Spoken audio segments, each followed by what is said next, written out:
Good morning, dear friends, teachers, and fellow researchers. Today, I'm going to talk about research communication. Some of you already have experience in doing research.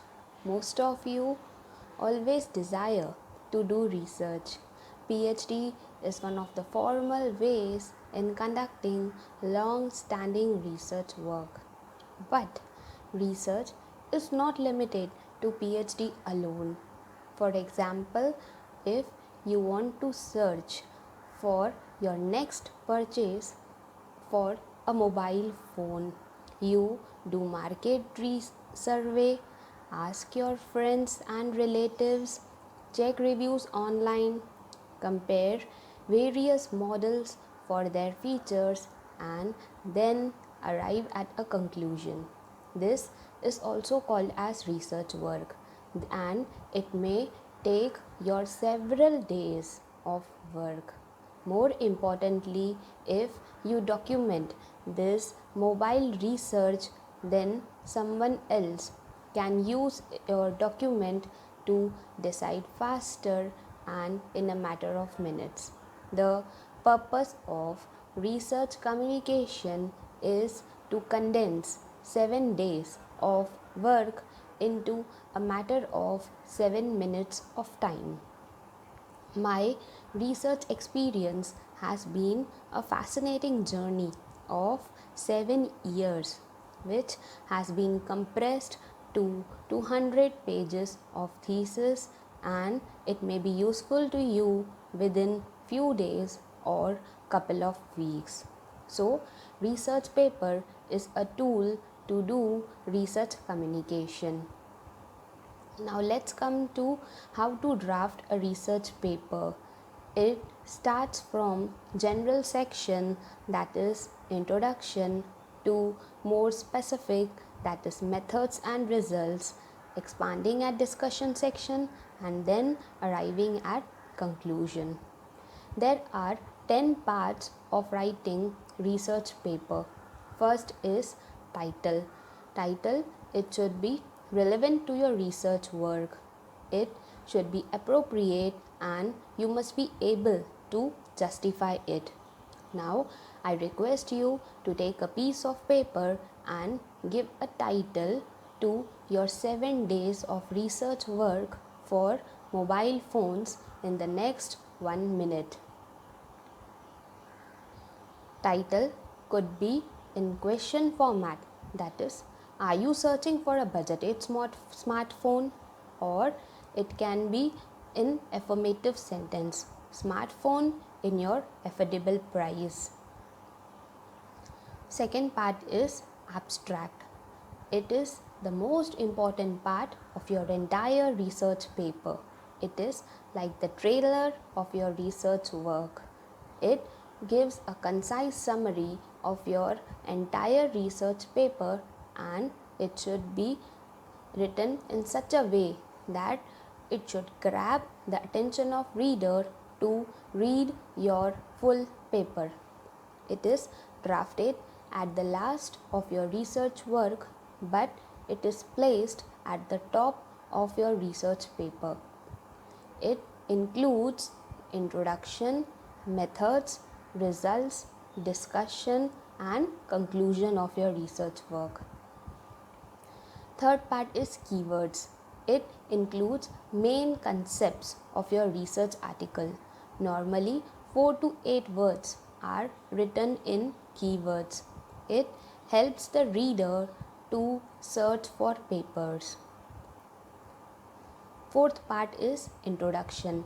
This is the first part of your actual text, as it explains why, as a researcher, did you conduct this study.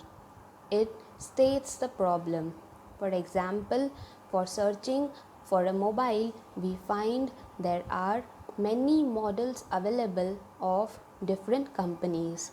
Different people have different opinions, so the choice becomes difficult. At the same time, decision making also becomes difficult. People share their personal views based on previous experience, That is, if they have good experience, then it helps us to shortlist the phone. Whereas on the other hand, if they have bad experience, we drop the idea of selecting that particular phone. Fifth part is literature review. Literature is a practical experience shared by other researchers on a particular topic. We read about other researchers and their findings who have done similar kind of research. For example, as we are searching to buy a new phone, we check reviews online, contact friends, relatives, ask their experience on similar products. We also read blogs on this topic. Next, sixth part is methods. This part explains how the researcher actually conducted the research. It explains about the procedure of the research.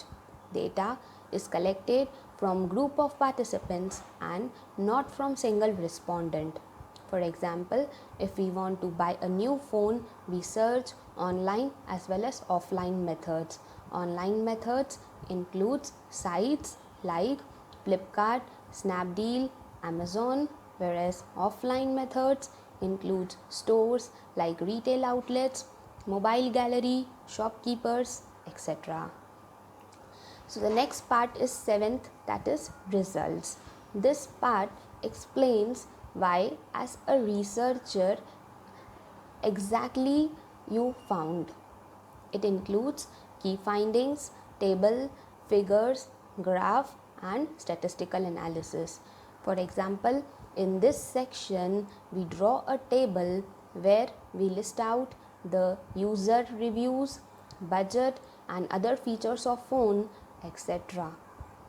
of the phones shortlisted which we want to purchase. Eighth part is discussion.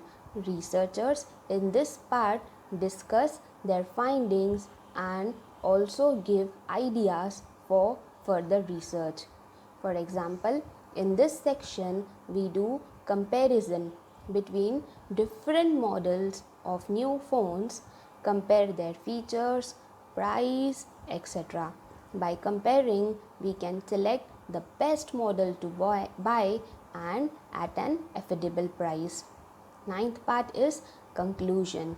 It is a conclusion of the study which is based on literature review, data analysis and observation.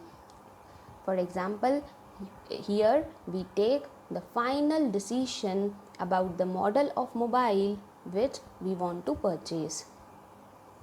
Last part is reference. An article should always include its reference list.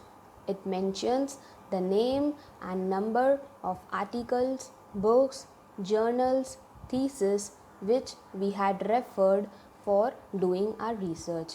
For example, for purchasing a mobile, I as a researcher have referred sites like comparekaro.com, pricedeco.com, pricereview.com, gadgetsnow.com. Thank you.